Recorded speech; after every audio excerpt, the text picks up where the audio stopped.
ষষ্ঠ প্রতিযোগী দল আনন্দ নিকেতন নবীগঞ্জ হবিগঞ্জ, নৃত্য পরিচালনায় প্রবীর শীল।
প্রিয় দর্শক, আজকের প্রতিযোগিতা পর্বের ষষ্ঠ প্রতিযোগী দল আনন্দ নিকেতন নবীগঞ্জ হবিগঞ্জের পরিবেশনা আমরা উপভোগ করলাম।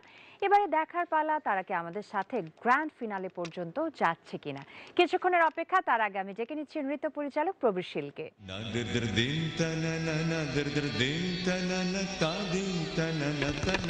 নিগার আপা, কেমন লেগেছে? খুব ভালো লেগেছে। কিছুক্ষণের জন্য একটি গ্রামীণ বিয়ের অনুষ্ঠানে আমরা ঢুকে পড়েছিলাম এবং জমজমাট আর খুবই বাস্তবধর্মী পরিবেশনা। তোমাদেরকে অভিনন্দন, খুব ভালো লেগেছে। নিপা আপা, সারল্যটা একদম প্রকাশ পেয়েছে যে একটি একটি জিনিস, মৌলিক জিনিসের মধ্যে যে একটি সরলতা থাকে, তার সবসময় যে খুব একসঙ্গে হবে তা না, কিন্তু তারপরেও ভালো লাগে, ওই জিনিসটা এই নাচটার মধ্যে ছিল।